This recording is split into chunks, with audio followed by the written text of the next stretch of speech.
अगर लोग क्या सोचेंगे ये भी हम ही सोचेंगे तो फिर लोग क्या सोचेंगे। ये एक इस तरीके से कहावत बोली जाती है कि सब चीजों को हम अगर सोचते रहेंगे कि अगर कोई भी काम करने से पहले लोग यार ये सोचेंगे, तो फिर कोई भी काम हम लोग नहीं कर पाएंगे। तो इसलिए अगर कोई भी डिसीजन आप लोगों को लेना है तो क्योंकि वो आप लोगों के ऊपर इंपैक्ट डालने वाला है, तो इसलिए आप लोगों को काउंट नहीं करना है। ज्यादा से ज्यादा अगर आप लोग काउंट कर सकते हैं तो अपने पेरेंट्स, अपनी फैमिली मेंबर को, या फिर जो भी आप लोगों को लगे एक इंपॉर्टेंट इंसान जो भी आप लोगों की लाइफ में आप लोगों को लगता है कि हाँ यार इससे एक बार डिस्कस कर लेना चाहिए, तो इस तरीके से आप लोग को अपना डिसीजन लेना चाहिए। इसके अलावा जो बाहर की जो दुनियादारी है, जो लोग आप लोगों के आसपास रहते हैं, जो आप लोगों के मतलब बेसिकली गांव में या फिर शहर में या फिर सिटी में जो लोग रहते हैं, जो आप लोगों को देखते हैं डे बाय डे, उनको काउंट कर कभी भी कोई डिसीजन नहीं लेना है। कपड़ा आप लोगों को पसंद आ रहा है तो आप लोगों की पसंद का होना चाहिए, ना कि उनकी पसंद का होना चाहिए। अगर डिसीजन इस तरीके से आप लोग लोगे तो आप लोग लाइफ में खुश रहना स्टार्ट हो जाओगे। अगर हर टाइम ये सोचोगे यार ये डिसीजन ले लूंगा तो वो गुस्सा हो जाएगा, ये डिसीजन लूंगा तो ये गुस्सा हो जाएगा, इस तरीके से लाइफ नहीं चलने वाली है। अगर ऐसे लाइफ चलाते रहोगे तो हमेशा एक ऐसी दुनिया में जीते रहोगे जो कि आप लोग कभी खुश नहीं रख पाओगे अपने आप को। तो अगर अपने आप को खुश रखना है तो ये चीजें आप लोग को अंडरस्टैंड करनी ही करनी पड़ेगी। तो इसीलिए बोला गया है कि अगर आप लोगों को इस तरीके से एक तरीके से दुखी हो रहे हैं कि आप लोगों के डिसीजन लेने से कोई और दुखी हो रहा है, तो यार ये उसकी टेंशन है, उसको देखने दो कि वो अपनी लाइफ को कैसे लीड करना चाह रहे हैं। आप लोग ये देखो कि आप लोग अपनी लाइफ को कैसे प्रोडक्टिव बना सकते हैं, ये चीज आप लोगों को देखने को मिलेगी। आप लोग अपनी खुशी की एक तरीके से रेस्पॉन्सिबिलिटी ले सकते हैं। और एक बात और ध्यान रखिए, कभी भी अपनी खुशी की चाबी जो है ना वो किसी और के हाथ में मत दीजिए। नॉर्मली क्या करते हैं, अगर किसी और के हाथ में आप लोगों ने अपनी खुशी की चाबी दे दी तो सामने वाला पर्सन जब चाहेगा आप लोगों को दुखी करेगा, जब चाहेगा आप लोग खुश रखेगा। तो ये चाबी हमेशा आप लोगों के पास में ही होनी चाहिए अगर आप लोग रियलिटी में अपने आप को खुश रखना चाहते हैं। तो काफी इंपॉर्टेंट डे है, यहां पर जान लेते हैं। एक डे इसमें डिस्कस कर लेंगे और दूसरा डे एक और आएगा, वो हम लोग पीआईबी वाली वीडियो में डिस्कस कर लेंगे, ठीक है। तो यहां पर बात की जा रही है नेशनल स्पोर्ट्स डे के बारे में। स्पोर्ट जो होना चाहिए वो आप लोगों की लाइफ का पार्ट होना चाहिए। चाहे किसी भी तरीके से कोई भी एक स्पोर्ट जो हो वो आप लोगों को एक तरीके से हष्ट पुष्ट रखने का काम करेगा। 29 अगस्त को सेलिब्रेट किया जाता है राष्ट्रीय खेल दिवस, हम लोग इसको बोलते हैं। फर्स्ट टाइम 2012 में इसको सेलिब्रेट किया गया था। एम क्या है बेसिकली यहां पर एक तरीके से याद करना हमारी कंट्री में जो हॉकी के जादूगर थे ध्यानचंद साहब। तो ध्यानचंद सिंह जो थे, जो हॉकी के जादूगर इनको कहा जाता है एक तरीके से। इन पर्सनैलिटी के द्वारा हमारी कंट्री को 3 ओलंपिक में गोल्ड मेडल दिलाए गए। हालांकि सारे जो गोल्ड मेडल थे ब्रिटिश इंडिया टाइम में थे, पर लेकिन हमारी कंट्री के नाम है तो इसलिए काफी इंपॉर्टेंट है। 1928, 1932 और 1936, तो 4 ओलंपिक जो यहां पर लगातार देखने को मिले, उनमें इनके द्वारा इंडिया को गोल्ड दिलाया गया, इसीलिए इनको हॉकी के जादूगर बोला जाता है, ठीक है। तो ध्यानचंद साहब का नाम अगर हॉकी के जादूगर से बोले तो कोई कंफ्यूज मत होना। कई बार इनकी हॉकी तोड़ी गई, चेक की गई कि इन्होंने कहीं हॉकी में कुछ ऐसा तो नहीं कर रखा है कि बॉल एक बार इनकी हॉकी कर अगर चिपक जाती है तो वो हटने का नाम नहीं लेती है। तो इस तरीके से तो गेम के बारे में, फिजिकल एक्टिविटीज के बारे में अवेयरनेस फैलाने के लिए यहाँ पर 29 अगस्त जो है यहाँ पर ये डेट रखी गई, क्योंकि 29 अगस्त जो है वो इनकी बर्थ डेट है, ठीक है। तो बर्थ एनिवर्सरी है, तो इसके बारे में आप लोग याद रखिएगा। क्योंकि एक तरीके से अगर गेम को आप लोग अपनी लाइफ का पार्ट बना लेते हैं तो आप लोगों की लाइफ में एनर्जी रहेगी और आप लोग हर एक काम को करेंगे दिल लगाकर, वरना ऐसे ही डल डल फील आप लोग करते रहेंगे। ओके, आगे बढ़ते हैं। आर्टिकल के ऊपर नजर डालते हैं, कौन से आर्टिकल आज हम लोग को डिस्कस करने हैं। ये आर्टिकल यहाँ पर काफी इंपॉर्टेंट आर्टिकल है, हेल्थ के बारे में बात कर रहे हैं, तो काफी डिटेल में इस आर्टिकल को मैं डिस्कस करने वाला हूँ। फाइनेंस मिनिस्टर निर्मला सीतारमण के द्वारा बोला गया जो पेंडेमिक है वो एक्ट ऑफ गॉड है। एक्ट ऑफ गॉड क्या होता है, जैसे अर्थक्वेक आ गया, ठीक है, सुनामी आ गई, जो इंसान के हाथ में नहीं होता है। तो बोला गया कि ये पेंडेमिक जो है वो एक्ट ऑफ गॉड है। तो पेंडेमिक का नाम लेकर एक्ट ऑफ गॉड बनाकर इसको सेंट्रल गवर्नमेंट जो है वो अपना पल्ला झाड़ रही है ताकि स्टेट गवर्नमेंट को सपोर्ट नहीं करना पड़े। तो उसी के बारे में आर्टिकल है। तो यहां पर इसको बोला गया कि नोट ए कोऑपरेटिव फेडरलिज्म, ये एक कोऑपरेटिव संघवाद का ढांचा नहीं है। तो जानेंगे आखिर ऐसा क्यों बोला जा रहा है। ये जो बात कर रहे हैं ये इजराइल, ईरान और हजबुल्ला ग्रुप है लेबनान के अंदर, उसके बारे में बात की जा रही है। तो इस आर्टिकल को डिटेल में डिस्कस करेंगे। यूएसए के अंदर अभी इलेक्शन आने वाले हैं तो उसके बारे में यहाँ पर गहमा गहमी चल रही है, तो ये हमारे लिए इंपॉर्टेंट नहीं है, नहीं डिस्कस करेंगे। अभी कुछ दिनों पहले हम लोगों ने कई सारे आर्टिकल डिस्कस किए थे कि केरला के अंदर लैंडस्लाइड देखने को मिली। तो यहाँ पर किसी पर्टिकुलर एरिया के बारे में सैटरडे को यहाँ पर ग्राउंड जीरो आता है, तो ये उसी लैंडस्लाइड के बारे में बेसिकली यहाँ पर बात करते हैं, ठीक है। तो इसके बारे में यहाँ पर बेसिकली यही बताया गया कि देखिए जो ये पर्टिकुलर एरिया है केरला के अंदर, ये वेस्टर्न घाट में पाया जाता है, और वेस्टर्न घाट जो है वो इकोलॉजिकली सेंसिटिव एरिया होता है। पर फिर भी ये सारी चीजें होते होते भी यहाँ पर कई सारी कंस्ट्रक्शन की एक्टिविटी की जाती है, जिसके चलते यहाँ पर टाइम टू टाइम जो है लैंडस्लाइड ऐसी देखने को मिलती रहती है। लैंडस्लाइड क्या होती है, एक तरीके से पहाड़ का खिसक जाना, जो रोक्स रहती हैं उसके नीचे कोई कंस्ट्रक्शन एक्टिविटी कर देना और फिर उसका फिसल जाना, तो वो एक्टिविटी आप लोगों को देखने को मिलेगी, जिसकी वजह से कई बार कई लोगों की जान चली जाती है। और ये फ्रीक्वेंटली होता रहता है, पर लेकिन फिर भी जो यहाँ पर जो बेसिकली जो गवर्नमेंट है या फिर जो भी यहाँ पर एक्टिविटीज की जाती हैं वो सारी अप टू द मार्क नहीं है इस पर्टिकुलर एरिया की सेंसिटिविटी को ध्यान में रखते हुए। तो ये काफी जरूरी है, पर लेकिन इसको कोई भी ध्यान में नहीं रखता है। तो यही बातें यहाँ पर बेसिकली बताई गई है। लेक्चर की पीडीएफ अगर आप लोगों को डाउनलोड करनी है तो टेलीग्राम से जाकर डाउनलोड कर लीजिए, सारी पीडीएफ एक जगह इकट्ठे मिल जाती है। और मेरे साथ में ट्विटर, इंस्टाग्राम और फेसबुक पर भी आप लोग कनेक्ट रह सकते हैं, इनके सारे लिंक भी वीडियो के नीचे आप लोग को मिल जाएंगे। ठीक है, आइए अब आर्टिकल के ऊपर नजर डालते हैं। सबसे पहले जो आर्टिकल हम लोग देखेंगे यहाँ पर, ये बात कर रहे हैं लेबनान के बारे में। लेबनान में एक ग्रुप है जिसको बोलते हैं हिजबुल्ला ग्रुप। हिजबुल्ला ग्रुप जो है नॉर्मली उसको एक टेररिस्ट एक्टिविटीज का दर्जा दिया गया है। अगर वर्ल्ड में आप लोग दूसरी कंट्रीज के बारे में बात करें तो हिजबुल्ला जो है एक सिया इस्लामिस्ट पॉलिटिकल पार्टी जो मिलिटेंट ग्रुप है लेबनान में, यानी कि ये लेबनान में अपने आप को as a political party treat करते हैं। लेबनान है कहां पर, तो आप लोग यहां पर एक बार देखिए, ये होगी अपनी प्यारी कंट्री। यहां से अगर आप लोग काउंट करेंगे तो इस पर्टिकुलर एरिया को मैं अभी यहां पर जूम कर दिखाऊंगा, तभी आप लोग लेबनान को यहां पर देख पाओगे। ये यहां पर आप लोग देखते हैं, ये हो गया यहां पर सीरिया, ये हो गया यहाँ पर इजराइल, ये हो गया गोलान हाइट। ये जो गोलान हाइट है ये पार्ट है सीरिया का, पर लेकिन इजराइल के कंट्रोल में है। और यहाँ पर ये हो गया लेबनान। ठीक है, बैरूत इसकी कैपिटल आप लोगों को देखने को मिलेगी। तो लेबनान में यहाँ पर एक ग्रुप है जिसको बोलते हैं हिजबुल्ला।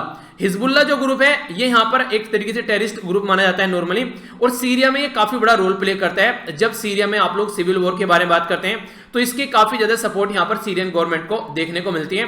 इसी के साथ में यहाँ पर जो हिजबुल्ला ग्रुप है उसको सपोर्ट करता है यहाँ पर ईरान। तो ईरान आप लोग मैप में देखिए कहां पर है, ये यहां पर देखिए ईरान। ठीक है, तो ये ईरान जो है हिजबुल्ला ग्रुप को सपोर्ट करता है। अभी यहां पर क्या हुआ, इजराइल के द्वारा अटैक किया गया। इजराइल टाइम टू टाइम पहले भी अटैक करता रहता है एक तरीके से, तो यहां पर क्रॉस बॉर्डर फायर देखने को मिली। इजराइल ने अटैक किया हिजबुल्ला ग्रुप के ऊपर लेबनान के अंदर। ये क्यों करता है इस तरीके से अटैक यहां पर इजराइल जो हिजबुल्ला ग्रुप के ऊपर, क्योंकि पड़ोस में लेबनान है, और पड़ोस में लेबनान है, अगर कल को कुछ भी होता है यहां पर तो एक तरीके से इनसिक्योरिटी फील करता है इजराइल यहां पर इस पर्टिकुलर कंट्री को लेकर। तो इसलिए बार बार ऐसी स्टेप उठाता है, क्योंकि अगर ये यहां पर आ गया कहीं ना कहीं ये जो है पैलेस्टीन और वेस्ट बैंक वाला जो चक्कर है उसको भी सपोर्ट करते हुए नजर आते हैं। और गाजा स्ट्रिप वाला जो एरिया है ये यहां पर बेसिकली पैलेस्टीन वाला, जिसके चलते जो इजराइल है वो काफी एक तरीके से अपने आप को इनसिक्योर फील करता है, और ऐसी कंडीशन आप लोगों को देखने को मिलती है। इजराइल के द्वारा अटैक किया गया हिजबुल्ला ग्रुप के ऊपर, जो कि सदर्न लेबनान के पार्ट में आप लोगों को देखने को मिलेगा क्रॉस बॉर्डर फायरिंग देखने को मिली। इसके चलते जो क्राइसिस है वो बढ़ते हुए नजर आते हैं, और रिसेंटली ऐसी कई बार एक्टिविटी रिसेंट ईयर में भी आप लोग देखते हैं।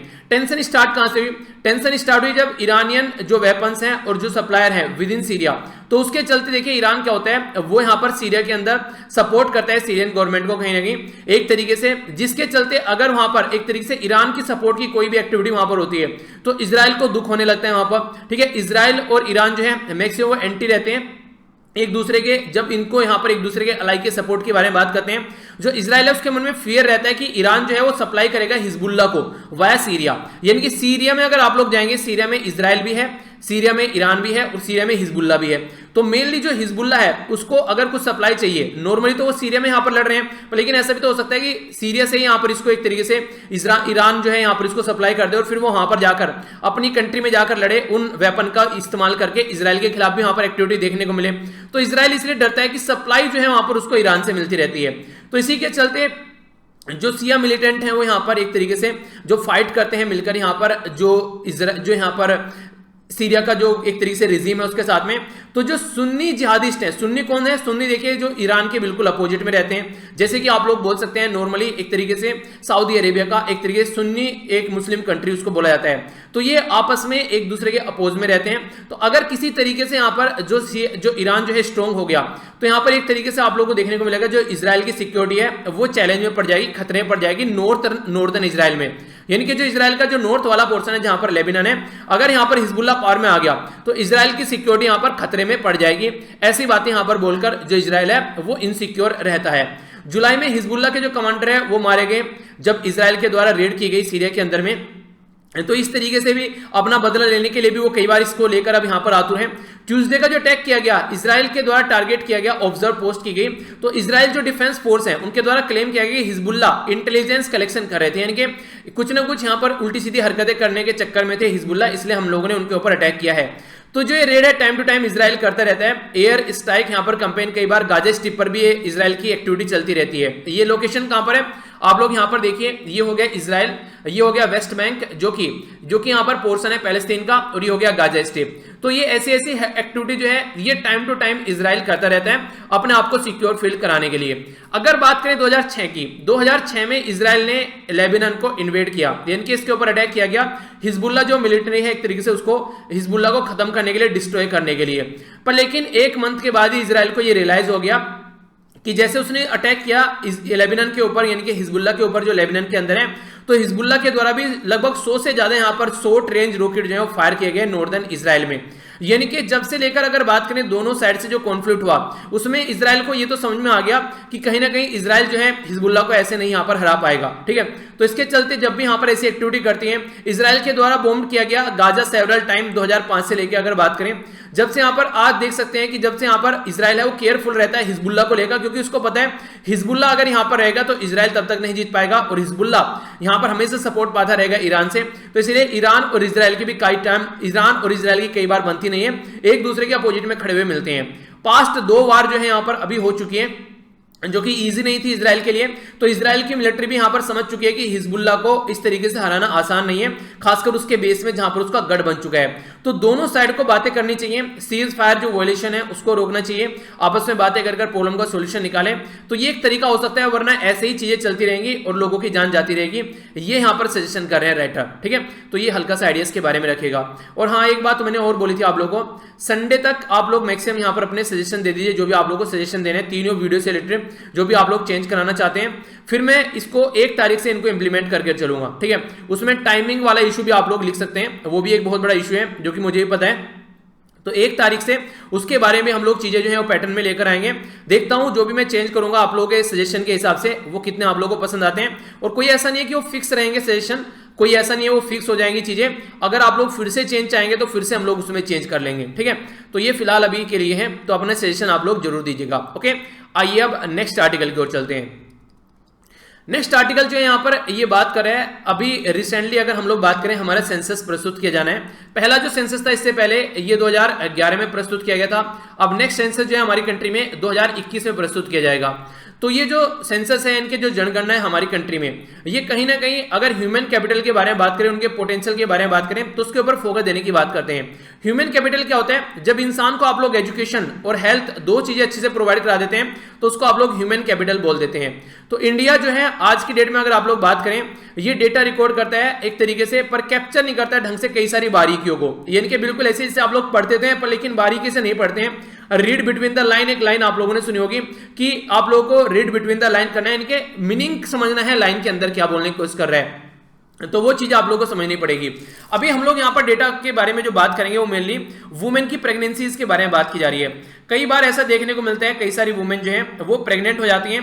प्रेग्नेंट कैसे होती हैं? या तो उनकी एक तरीके से फैमिली में प्रेशर रहता है कि हम बच्चा पैदा करना है, जबकि उनका मन नहीं होता है अभी। तो कई बार यहाँ पर वुमेन का कंसेंट नहीं होता है, फिर भी उनको एक तरीके से प्रेग्नेंट होना पड़ता है। सोसाइटी क्या कहेगी कि यहाँ बच्चा पैदा नहीं हुआ, इतने दिनों से शादी हो रखी है, या बला बला लड़कियां हो गई कई सारी उसके बाद में कि यहाँ लड़का नहीं हुआ अब तक। तो ये सारी चीजें ऐसे जो एक तरीके से जो गलत चीजें हैं, ये यहाँ पर नॉर्मली वुमेन को देखने को मिलती रहती हैं। तो जो आज की डेट में अगर ये कंडीशन इस तरीके से चल रही है, आप लोग ये समझिए कोई एक वुमेन है और उसके पेट में एक बच्चा पल रहा है और वो खुश नहीं है उस बच्चे को लेकर, जबकि उस बच्चे की सारी चीजें जो है उस वुमेन से कनेक्टेड है। वो एक तरीके से जो बच्चा है वो उसकी धड़कन धड़क रही है, वुमेन के धड़कन धड़कने के साथ में।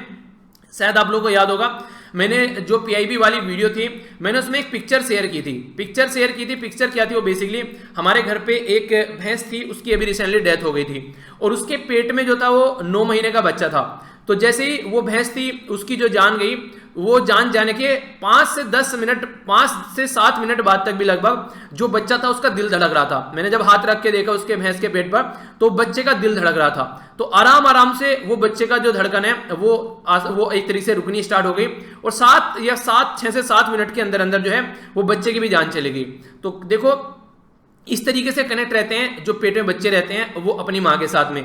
तो ये कंडीशन ये काफी एक तरीके से आप लोग बोल सकते हैं, अगर माँ खुश नहीं है, अगर माँ बीमार है, तो बीमार थी भैंस पर लेकिन बच्चा भी साथ में चला गया, तो ये कंडीशन देखने को मिलती है। तो जरूरी है यहाँ पर कि जो वुमेन है वो एक तरीके से अच्छे से रहे यहाँ पर, वरना कंडीशन फिर खराब हो जाती है। ठीक है, जब पैरामीटर्स हैं जो मेजर्स करने के, तो यहाँ पर हम लोग को फ्रीक्वेंटली मेजर्स करने चाहिए, वो भी हम लोग मेजर्स नहीं करते हैं। जैसे एक तरीके से आप लोग बात करें, अगर बात करें बर्थ वेट के बारे में, तो काफी इंपॉर्टेंट है। इसी के साथ में हाइट हाइट और वेट जो बच्चे की जब वो एंटर करते हैं स्कूल में हम लोग को वो भी काउंट करना चाहिए, ठीक है। इस तरीके से यानी कि हम लोग को चीजों को चेक करते रहना चाहिए, ठीक है। स्कूल जो कंप्लीशन डेट है वो देखना पड़ेगा हम लोग को बच्चों से रिलेटेड। इसी के साथ में एज, हाइट, वेट, जो फर्स्ट टाइम प्रेग्नेंट वो जो वुमेन होती है उस वुमेन का भी एज क्या है, हाइट क्या है, वेट क्या है, उस वुमेन का भी आप लोग को देखना पड़ेगा। यानी कि 18 साल से पहले जो लड़की है उसकी शादी हो गई और फिर वो प्रेग्नेंट हो गई, तो बच्चा उसके अंदर अप टू द मार्क नहीं पल पाएगा, जैसा बच्चा एक फुल बॉडी जो होनी चाहिए, जो एक अच्छे बच्चे को, हेल्दी बच्चे को एक जन्म दे सके।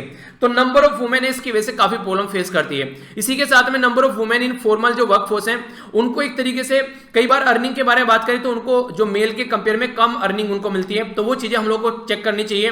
तो इस तरीके से आज की डेट में अगर आप लोग बात करें, आज की डेट में कई जगह पर जो वुमेन है उनको एक तरीके से अलग तरीके से देखा जाता है सोसाइटी के अंदर में, तो इक्वल स्टेटस नहीं मिला है सोसाइटी के अंदर में जैसे उनको मिलना चाहिए।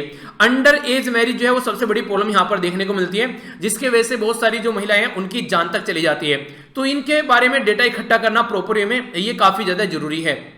अगर बात करें यहाँ पर की जो इनेबलर है यहाँ पर इन सब चीजों के जेंडर जो प्रायोरिटी के बारे में अगर आप लोग बात करते हैं तो देखिए सबसे बड़ी बात है यहाँ पर आप लोग देखिए कि जो स्कूल हैं उनमें टॉयलेट सेपरेट होने चाहिए लड़कियों के लिए, ठीक है। वहां पर सैनिटरी पैड्स वगैरह होने चाहिए, ये यहाँ पर काफी ज्यादा जरूरी है। इनके बारे में लड़कियों को पढ़ाई जाएगी पर्टिकुलर एज के बाद में। इस तरीके से एक पीरियड साइकिल स्टार्ट होती है जो कि एक नेचुरल है, अगर वो नहीं होगी तो इस धरती पर किसी का जन्म नहीं होगा।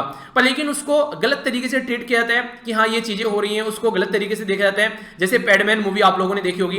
तो ये सारी चीजें जो है ये हम लोगों को सोसाइटी में चेंज करनी है। इसी के साथ में लड़कों को भी समझाना पड़ेगा क्या क्या डिफरेंसेस है, क्या क्या चीजें हैं। इस तरीके से लड़कों को भी उस चीज से अवेयर कराना पड़ेगा ताकि वो उसको गलत तरीके से न देखें।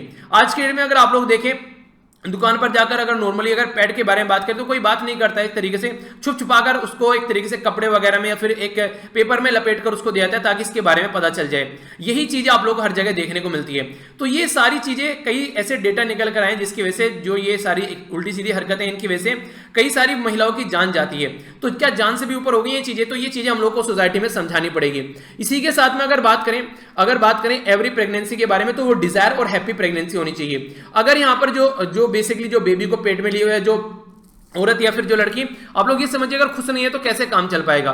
तो ये सारी चीजें हम लोग को टीचिंग करनी चाहिए बेसिकली बच्चों की स्कूल में ही, ताकि वो सारी चीजें इनको समझ सके। और कंसेंट नाम की भी कोई चीज होनी चाहिए कि सामने वाला अगर लड़का और लड़की दोनों राजी हैं तभी यहाँ पर बेबी होना चाहिए, यानी कि सोसाइटी के प्रेशर में आकर आप लोग ये सारी चीजें कर रहे हैं। और बेसिक जो कॉन्ट्रासेप्शन है उनके बारे में बताना चाहिए कि अगर आप लोग प्रेगनेंसी अभी नहीं चाहते हैं तो उसके बारे में भी यहाँ पर इंफॉर्मेशन बच्चों को मिलनी चाहिए। कई बार क्या होता है छोटी छोटी एज में बच्चे बहक जाते हैं और एक तरीके से अनप्रोटेक्टिव सेक्स करते हैं, तो उसकी वजह से भी क्या होता है कई सारी लड़कियों की भी जान जाती है, कई सारी बीमारियां लग जाती हैं। इसी के चलते यहां पर अभी कुछ दिनों पहले ऐसी जैसे मैं एक डिबेट सुन रहा था यहाँ पर राज्यसभा टीवी पर, तो वहां पर ये बताया जाता है कि इवन कॉन्डोम्स के बारे में भी बच्चों को स्कूल में बताना चाहिए बच्चों को, ताकि आगे चलकर उनकी जान खतरे में न पड़े। जैसे कि एड्स के शिकार हो जाते हैं कई बहुत सारी छोटी उम्र में। एक तरीके से इंसान की जब जान ही नहीं रहेगी तो क्या रह जाएगा। पर लेकिन इनके बारे में कोई पेरेंट्स बच्चों के साथ में बात नहीं करता है, और जब जान चली जाती है तब आंखें खुलती है, तब जाकर कोई चीजें आगे होनी स्टार्ट होती है। तो ये सारी चीजें जैसे पैड्स हो गया, कॉन्डोम्स हो गए, ये सारी कॉन्ट्रासेप्शन की जो इस तरीके से ये बेसिक चीजें होगी, ये बच्चों को बताना चाहिए ताकि वो आगे चलकर इनको अंडरस्टैंड कर सकें और अपनी लाइफ में इनको इंप्लीमेंट कर सकें, ताकि उनको कोई बीमारी न लगे। बीमारी लग गई तो इंसान वहीं पर ही खत्म हो जाएगा। पर लेकिन कोई इनके बारे में बात नहीं करता है। इवन आप लोग ये देखिए कि जो हमारी कंट्री में एनसीईआरटी में जो बायोलॉजी के जो चैप्टर हैं यहाँ पर रिप्रोडक्शन से रिलेटेड, उनको भी स्किप कर दिया जाता है। शायद आप लोगों ने भी ये चीजें फेस की होंगी। अच्छा, कितने ऐसे बच्चे जिनके स्कूल में चैप्टर पढ़ाए गए हैं आप लोग बताइए जरा कमेंट बॉक्स में, तो आप लोग भी वहां से फील करेंगे, चीजों को समझ पाएंगे कि किस तरीके से चीजें पढ़ाई जा रही हैं। तो ये सारी चीजें जरूरी है बच्चों को बताना, अगर बताओगे नहीं तो पता कहां से चलेगा। फिर ये एक्टिविटी होती है तो फिर कहते हैं कि एजुकेशन लेवल अच्छा नहीं है। यार एजुकेशन लेवल को लेकर आओ ना, तभी तो अच्छा होगा। तो डिजायर प्रेगनेंसी होनी चाहिए, तो वो सपोर्ट यहाँ पर मिलना चाहिए। Fully functional health care system होना चाहिए। इसी के साथ में यहाँ पर अगर बात करें किस टाइम पर क्या क्या चीजें होनी चाहिए, सारी चीजें आप लोगों को समझने पड़ेंगे। अगर टाइम से पहले चीज हो जाती है तो वो खतरनाक होती है। सेफ डिलीवरी यहां पर होनी चाहिए, वरना फिर जो बच्चे की जान चली जाती है। ये एक वर्ड यूज किया गया यहाँ पर, current still birth. Still birth मतलब यानी कि अब तक बर्थ नहीं हुआ है, तो कई सारे बच्चों की जान चली जाती है। एक तो ऐसा होता है कि देखिए मान लीजिए जैसे कि फिजिकल हुए तो एक तरीके से स्टार्टिंग के जब कुछ हफ्ते होते हैं, 1-2 हफ्ता हो गया, तो उसमें प्रेगनेंसी नहीं रुक पाती है, तो उसको मिसकैरेज बोलते हैं। पर लेकिन जब बच्चा जो होता है पेट के अंदर ही मर जाता है, इसके बारे में यहाँ पर डेफिनेशन दे रखी है। ये यहां पर देखिए आप लोग, जब इन्फेंट होता है वो वूम यानी कि पेट के अंदर ही यहां पर मर जाता है, ये फर्स्ट 28 वीक, ठीक है। तो 7 चौक 28, तो इस तरीके से आप लोग काउंट कर सकते हैं। तो इस तरीके से अगर 7 महीने तक का अगर आप लोग काउंट लगाकर चले, उसके अंदर ही, पेट के अंदर ही अगर बच्चा मर जाता है, तो इस तरीके की कंडीशन को आप लोग बोलते हैं स्टिल बर्थ, ठीक है। बाकी का जो इसके पहले की, अगर अर्लियर, इससे पहले की बात उसको बोलते हैं, तो उसको नॉर्मली बच्चे को हटाना अबॉर्शन या फिर मिसकैरेज बोलते हैं, ठीक है। तो ये दोनों अलग अलग चीजें हैं। तो क्वेश्चन भी बने तो वो तो सही है, पर लेकिन रियल लाइफ में भी आप लोगों को इनके बारे में पता होना चाहिए। तो ये चीजें जो होती हैं, ये काफी लार्ज स्केल पर देखने को मिलती है जब यहां पर अनडिजायरेबल यहां पर प्रेगनेंसी होती है, एक तो वो कंडीशन, और जब हेल्थ अच्छी नहीं होती है और इन चीजों के बारे में पता नहीं होता है। तो ये सोचने वाली बात है कि इनके बारे में हम लोग किस डायरेक्शन में चीजों को लेकर जा रहे हैं। स्टिल अगर आज की डेट में आप लोग बात करें, large number of still birth आप लोगों को देखने को मिलते हैं, स्टिल बर्थ वाली कंडीशन देखने को मिलती है, जो कि काफी लार्ज स्केल है, पर उनके लिए कोई डेटा जो होता है उसको रिकॉर्ड नहीं करता है। तो ये काफी ज्यादा जरूरी है, ठीक है। तो मिस रिकॉर्ड डेटा किया जाता है, कई बार नियोनेटल जो डेथ होती है वो भी आप लोगों को देखने को मिलती है। तो इनको अलग अलग इकट्ठा करना चाहिए, पर लेकिन ऐसा नहीं होता है। तो ये चीजें हैं। प्रॉब्लम क्या है, एक तरीके से जो यंग है यहाँ पर, एक तरीके से इसी के साथ में जो शॉर्ट और इसी के साथ में अंडर स्कूल जो वुमेन है, ठीक है, वो एक तरीके से लाइकली बैड प्रेगनेंसी जो आउटकम निकल कर आते हैं, वो काफी एक तरीके से जो बेबी जैसा होना चाहिए वैसा नहीं होगा। बेबी में कोई ना कोई प्रॉब्लम देखने को मिलेगी, या तो उसका वेट जो है वो पूरा नहीं होगा, या फिर और कोई प्रॉब्लम निकल कर आएगी। तो ये काफी ज्यादा जरूरी है यहाँ पर आज की डेट में कि हम लोग स्कूल में सारी चीजें पढ़ाएं बच्चों को, दोनों को, लड़के को भी और लड़कियों को, ताकि इन प्रॉब्लम से आगे आकर निकल सके। इसी के साथ में जो वुमेन है और उसकी जो फैमिलीज है क्या खा रही है, वो भी हम लोग को देखना पड़ेगा, क्योंकि खाना काफी ज्यादा इंपॉर्टेंट है, खासकर प्रेगनेंसी के ड्यूरेशन में। तो प्रॉपर एक अच्छी डाइट नहीं मिल पाती है, तो वो भी खतरनाक सिचुएशन क्रिएट कर देती है, क्योंकि उस टाइम पर उसकी अकेले की बॉडी नहीं होती है, उसके अंदर एक और जान पल रही होती है। तो दोनों की जान के बारे में बात की जाती है। तो इंडिविजुअल मदर और न्यूबॉर्न जो चाइल्ड है, दोनों की कंडीशन ध्यान में रखनी पड़ेगी। तो फूड सिक्योरिटी के बारे में बात की जाती है, स्टेटस ऑफ वुमेन जो है आज के डेट में, डिलीवरी, जो प्राइम हेल्थ केयर के बारे में बात की जाती है, इसी के साथ में ट्रैकिंग के बारे में बात की जा रही है, एवरेज जो बर्थ वेट होता है, ये सारी चीजें हम लोग को एक तरीके से डिस्ट्रिक्ट और सब डिस्ट्रिक्ट, यानी कि एक तरीके से अपना जो तहसील के लेवल पर या फिर डिस्ट्रिक्ट के लेवल पर ये सारी काम हम लोग को करने पड़ेंगे। पर लेकिन इनको भी नहीं किया जाता है, इनके बारे में भी कोई ज्यादा डेटा आप लोग को देखने को नहीं मिलता है। तो जो इस तरीके के जो डेवलपमेंट है, कहीं ना कहीं हमारी कंट्री में और अलग तरीका माहौल क्रिएट कर देते हैं। जब बात करते हैं लैक ऑफ न्यूट्रिशन के बारे में, ठीक है, तो एक तरीके से स्टार्टिंग में बच्चे को जब फर्स्ट 6 महीने का जो दूध मिलना चाहिए, वो माँ का गाढ़ा पीला दूध मिलना चाहिए, जो कि एक कंप्लीट डाइट माना जाता है बच्चे के लिए। पर लेकिन ये भी कई बार यहाँ पर अवेलेबल नहीं हो पाता है, कई सारे रीजन्स की वजह से। इसी के साथ में अगर बात करें लोकली अवेलेबल, जो यहां पर हम लोग बात करें जिस तरीके से कॉम्प्लीमेंट्री कोई फूड अवेलेबल होना चाहिए, तो वो भी नहीं मिल पाता है। तो ये सारी चीजें जो है एक तरीके से एक अलग प्रॉब्लम क्रिएट कर देती है। रिपीटेड जो आप लोग देखते हैं, जो कई सारी चीजें, ऐसी चीजें यूज की जाती हैं दवाई को ध्यान में रखते हुए, तो वो भी एक अलग माहौल क्रिएट कर देती है यहाँ पर, ठीक है। तो एक तरीके से जो वैक्सीन के थ्रू प्रिवेंट किया जाता है, ट्रीट किया जाता है इलनेस को, तो एक तरीके से देखिए आज के में और भी कई सारे प्रॉब्लम बताऊं मैं आप लोगों को। जैसे कि पहले क्या होता था, आप लोगों ने देखा होगा घरों में कच्चा हुआ करता था, यानी कि पक्का नहीं हुआ करता। वहां पर लड़कियां जो होती थी, औरतें जो होती थी, वो लीपा करती थी गोबर से, ठीक है। आप लोगों ने शायद गांव में वो चीजें देखी होगी।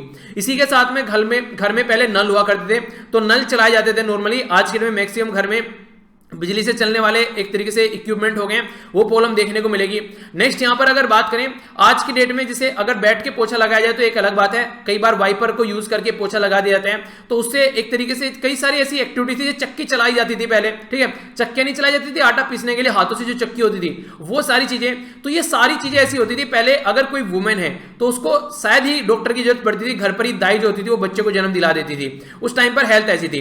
आज के डेट में सारी एक्सरसाइज छूट गई है, और इसी के साथ में जो खाना वो काफी बर्बाद हो गया है। तो इसके चलते जो आज के डेट में जो मैक्सिमम जो एक तरीके से जो डिलीवरीज होती हैं, आप लोगों ने देखा होगा, ये डेटा भी हम लोगों ने एक बार डिस्कस किया था, वो ऑपरेशन से होती हैं, और जो रही सही कसर पूरी करनी होती है वो डॉक्टर्स कर देते हैं। अगर कोई नॉर्मल डिलीवरी हो जाए तो उनको 10-12 हजार मिलेंगे, अगर ऑपरेशन से डिलीवरी हो तो सीधा 1 लाख रुपए उनके सीधे हो जाते हैं। तो इसलिए ऑपरेशन ज्यादा प्रेफर करते हैं डॉक्टर, ताकि उनकी कमाई होती रहे। तो ये भी एक काफी इंपॉर्टेंट मुद्दा आप लोग यहां पर देख सकते हैं।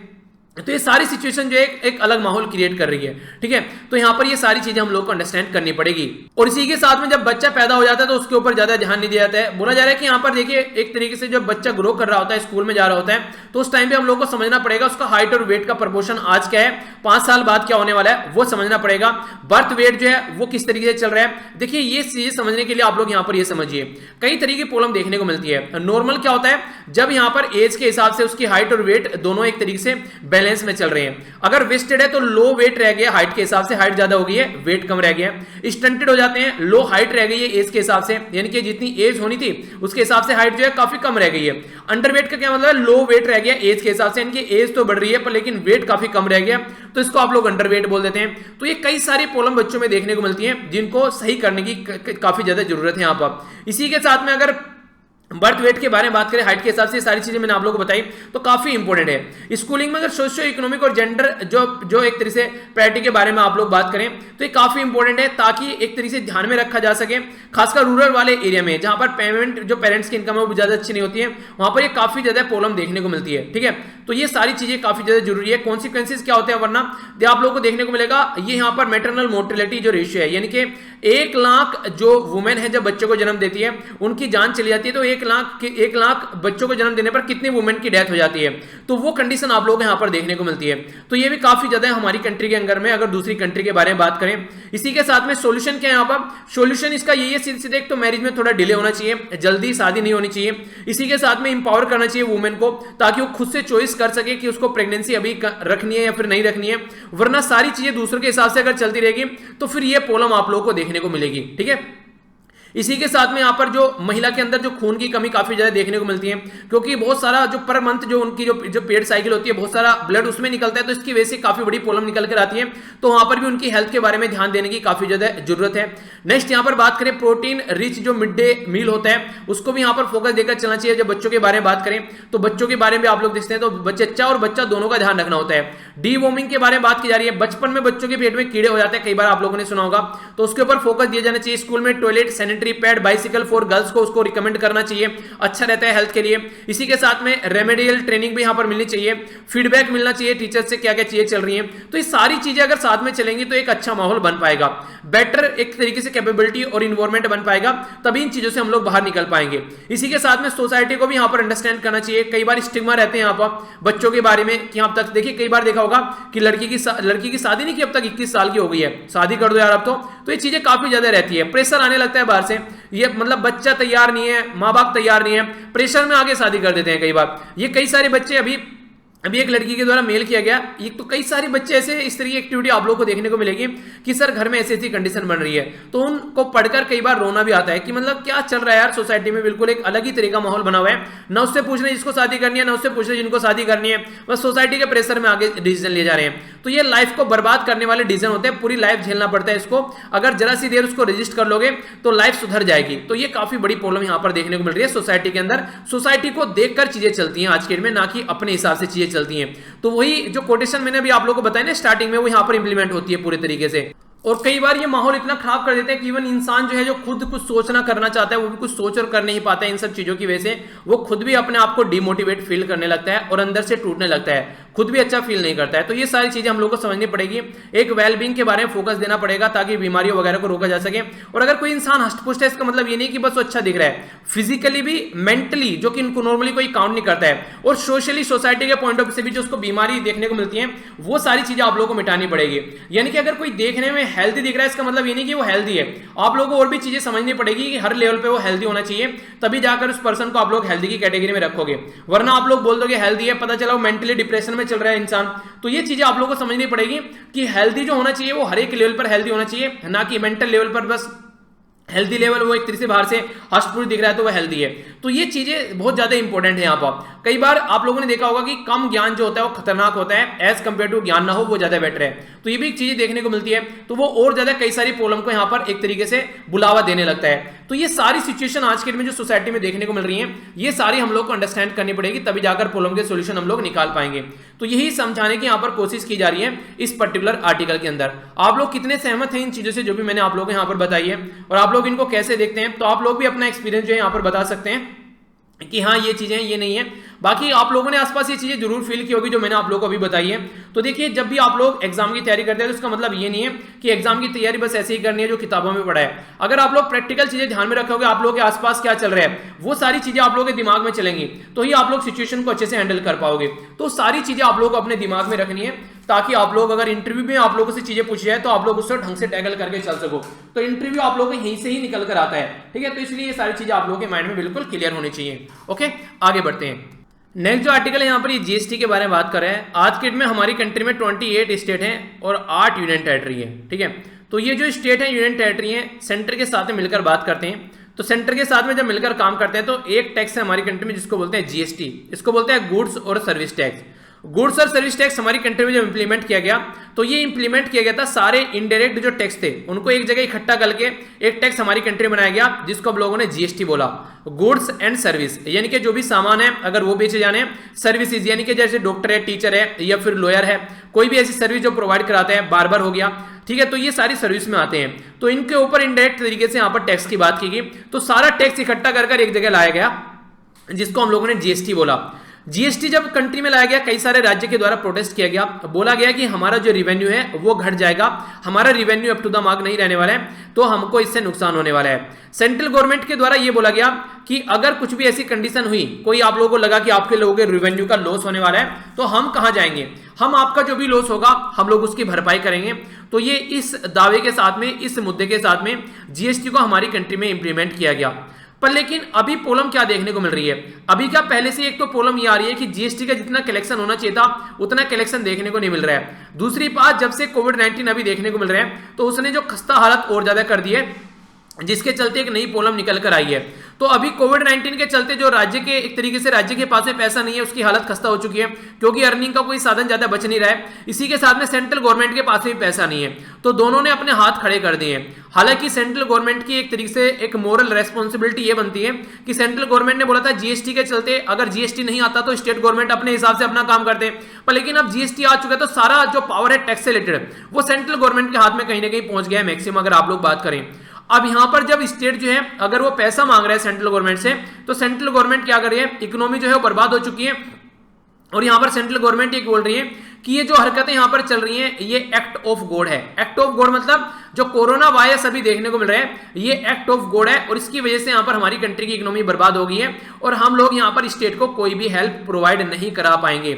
यानी कि राज्य को साफ साफ यहां पर ये बोल दिया गया है कि हम लोग आपकी हेल्प प्रोवाइड नहीं करा पाएंगे। अब आप लोग पैसा देंगे नहीं, राज्य के पास में पैसा है नहीं, तो कैसे काम चलेगा यहां पर, तो ये सोचने वाली बात है। जबकि कोरोना ये बोल रहा है यहां पर ये इस कार्टून में कि भैया ये एक्ट ऑफ गॉड नहीं है, ये तो पहले ही चीजें हो चुकी थी, मैं तो बाद में आया था, इकोनॉमी तो पहले आप लोगों की एक तरीके से नीचे पड़ी हुई थी जमीन में, मैं तो बाद में आया, मेरे ऊपर इसका ठेकरा के फोड़ रहे हो। तो कोरोना भी यहां पर ये बोल रहे हैं, यानी कि एक तरीके से जो सॉल्यूशन आना चाहिए था सेंट्रल गवर्नमेंट से वो सॉल्यूशन निकल के तो आया नहीं यहां पर सेंट्रल गवर्नमेंट की साइड से। सेंट्रल गवर्नमेंट कर क्या रही है, इवन सेंट्रल गवर्नमेंट यहां पर अपना पल्ला झाड़ रही है कि ये हमारे हिसाब की बात नहीं है, और इस तरीके से यहां पर कुछ बातें की जा रही है। जब हमारी कंट्री में अमेंडमेंट किया गया, ये 1 जुलाई 2017 में इसको इंप्लीमेंट किया गया, तो 101 ये यहां पर 101वां हमारी कंट्री में कॉन्स्टिट्यूशन अमेंडमेंट करके जीएसटी को इंप्लीमेंट किया गया। तो जीएसटी को जब बोला गया तो एक संघवाद के ढांचे का उदाहरण दिया गया कि यहां एक संघवाद का ढांचा आगे चलने वाला है, काफी अच्छी चीजें चलने वाली है।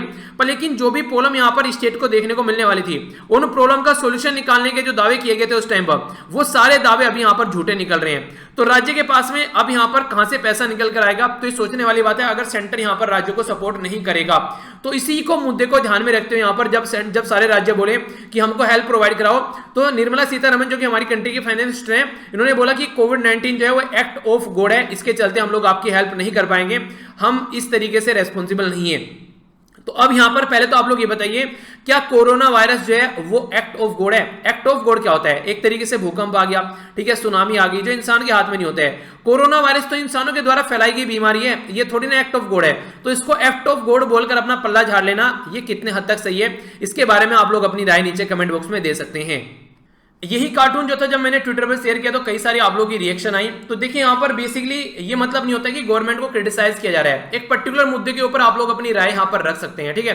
तो जैसे कि यहाँ पर बोला गया कि निर्मला सीतारमण जी के द्वारा ब्लेम कर दिया गया कि एक्ट ऑफ गॉड इसको बोला गया, तो इसमें आप लोगों को अपनी राय बतानी है कि हाँ आप लोगों को क्या लगता है ये सही है या फिर गलत है। इसको गवर्नमेंट के तरीके से मत देखा करो कि गवर्नमेंट का कोई क्रिटिसिज्म है, उस तरीके से नहीं देखना है। आप लोगों को ये देखना है अगर हाँ ऐसा है तो कितनी सच्चाई है उसके अंदर में, तो वो आप लोगों को क्रिटिकल माइंड आप लोगों को अपना रखना है। तो बेसिक पर्पज ये रहता है इस तरीके की चीजें शेयर करने का। तो पॉलिटिकली मोटिवेटेड होकर मुद्दे को मत देखा करो, एज ए यूपीएससी एस्पिरेंट एक आईएएस ऑफिसर होकर आप लोग उस मुद्दे को देखा करो कि अगर यहाँ पर सेंटर हाथ झाड़ लेगा तो क्या ये सही है, संघवाद का ढांचा कहां पर रह जाएगा, फेडरल सिस्टम के बारे में बात करते हैं वो कहां पर रह जाएगा, तो वो चीजें समझाने की कोशिश की जाती है, ठीक है। तो ये था टोटल आज का डिस्कशन। आई होप कि आप लोगों ने इसको अच्छे से एंजॉय किया होगा। नेक्स्ट लेक्चर में मिलता हूं, इसी तरीके से एंजॉय आप लोग करते रहिए। पीडीएफ यहां पर इकट्ठी मिल जाएगी, इसको जाकर डाउनलोड कर सकते हैं। लेक्चर को लाइक और शेयर करना है आप लोगों को एज ए फीडबैक के तौर पर, अगर आप लोगों को अच्छा लग रहा है। अगर पसंद नहीं आ रहा है तो डिसलाइक कर जाइएगा, कमेंट बॉक्स में लिखिएगा डिसलाइक क्यों किया है, और फीडबैक आप लोग जरूर दिया कीजिए, वो काफी ज्यादा जरूरी है। तो मिलता हूं नेक्स्ट लेक्चर में। बड़ों को नमस्ते, छोटों को प्यार, छोटी सी लाइफ एंजॉय करा। तब तक के लिए जय हिंद।